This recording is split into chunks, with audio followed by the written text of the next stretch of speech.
6월 29일이 시작되었습니다. 오늘도 주 안에서 승리하시길 기도하며 말씀과 함께 주님과 함께하는 기쁨 참 매일 묵상 시작하도록 하겠습니다.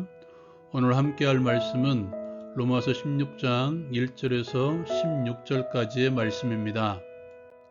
오늘 말씀은 바울이 문안하는 사람들의 이름을 우리에게 소개해주고 있습니다. 그는 성도들에게 문안하며 그곳에 있는 가정교회에 문안을 합니다. 그 이름의 면면들을 보면 다음과 같습니다. 가장 먼저 등장하는 이름이 베베입니다. 그를 여러 사람과 바울 자신의 보호자라고 소개하고 있습니다.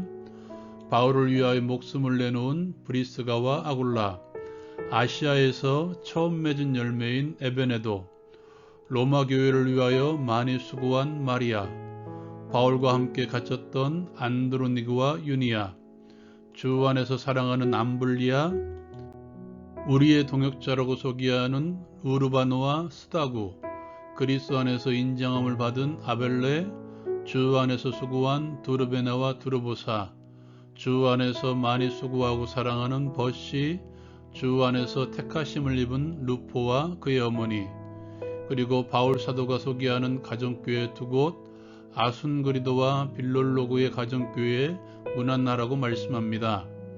마지막으로 바울 사도는 서로 문안하라고 말하며 그리스도의 모든 교회가 다 너희에게 문안한다고 말씀하며 오늘 본문을 마무리하고 있습니다.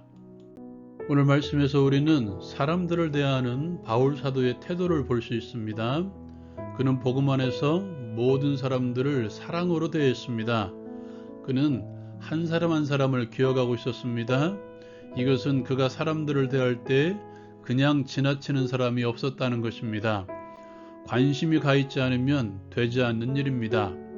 그 한 사람 한 사람을 일일이 기억하며 그 사람의 행함, 믿음의 행함을 기억하고 있었다는 것입니다. 남자인지 여자인지 유대인인지 이방인인지 젊은이인지 노인인지를 가지고 사람들을 평가하지 않았다는 것입니다. 그 사람이 믿음 안에서 하나님의 나라와 교회와 자신을 위해서 어떤 수고를 했으며 어떤 역할을 했는지가 그의 평가의 기준이었습니다. 믿음의 행함, 믿음의 순종이 바울이 사람들을 바라보는 눈이 된 것입니다. 여러분은 사람들을 볼 때 무엇부터 보십니까? 그리고 사람들을 어떻게 기억하고 있습니까? 어떤 이들을 여러분의 동역자로 삼으시기를 원하십니까? 그리스도인들이 제일 먼저 봐야 될 것은 그 사람의 믿음입니다. 그렇다면 믿음을 어떻게 볼 수 있을까요? 다른 것은 제쳐두고라도 나누고 싶은 것이 있는데요. 바울 사도가 끊임없이 강조하는 믿음의 삶의 모습은 자랑과 감사입니다. 로마서 3장에서도 행위에서 난 것이 아니기에 자랑할 데가 없다고 선언합니다. 자랑하지 않는 인생, 자신의 행위, 자신이 가지고 있는 것을 자랑하지 않는 인생, 이것이 믿음의 삶의 출발입니다. 사람들의 말을 유심히 들어보십시오.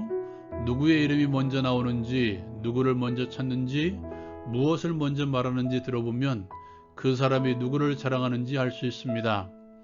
자랑하지 않는 사람은 그 입에서 하나님이 먼저 등장합니다. 다른 사람을 칭찬하는 말이 먼저 나옵니다. 사람들과 대화할 때 여러분의 입에서는 누가 가장 먼저 나옵니까? 그리고 혼자 있을 때 가장 먼저 나오는 말이 무엇입니까? 그것은 감사여야 합니다. 나를 자랑하지 않으니까 당연히 감사할 수밖에 없습니다. 오늘 하루 감사로 시작했습니까? 그리고 나를 자랑하지 않고 하나님을 자랑하며 그리스도를 자랑했습니까? 그것을 가지고 스스로의 믿음을 돌아봅시다. 그리고 바울은 그 모든 믿음의 사람들을 자신의 동역자로 바라보고 있습니다. 이는 바울의 교회에 대한 생각, 바울이 꿈꾸는 교회와도 연결이 됩니다. 바울이 꿈꾸는 교회는 그리스도 안에서 통일된 하나의 공동체입니다. 거기에는 높고 낮음이 없습니다. 신분의 차이가 없습니다. 배움의 차이로 사람을 나누지 않습니다. 성별의 차이로도 사람을 나누지 않습니다. 그리스도를 머리로 하는 각기 역할을 맡은 지체들만이 존재합니다. 모든 지역교회도 마찬가지입니다. 그리스도를 중심으로 연합된 하나의 교회만이 바울에게는 존재합니다. 오늘날의 교회가 힘이 없는 이유 가운데 하나가 바로 이것입니다. 서로 연합된 공동체를 이루지 못하는 것입니다. 거기에는 사람이 존재하기 때문입니다. 사람을 중심으로 모이기 때문에 결국 하나가 되지 못하는 것입니다. 제가 사역을 시작하면서부터 생각했던 것은 요즘 말로 하면 아싸, 공동체에 들어오지 못하고 맴도는 신앙을 가진 이들에게 시선을 돌리는 것이었습니다. 그러한 이들까지도 쉽게 어우러질 수 있는 공동체, 부교육자 사역을 할 때에도 담임 목회를 할 때에도 교회를 개척한 지금도 이것은 변함없는 마음입니다. 그리스도 안에서 함께 교제를 나누지 못할 사람은 없습니다. 여러분이 생각하는 교회는 어떤 교회입니까? 그리고 여러분이 섬기고 있는 교회는 어떤 교회입니까? 하나님의 시선에는 교회는 하나입니다. 그리스도를 중심으로 하는 모든 믿는 자들의 연합, 그것이 하나님께서 바라보는 교회, 장차 하나님의 나라가 임할 때 이루어지는 하나님의 나라입니다.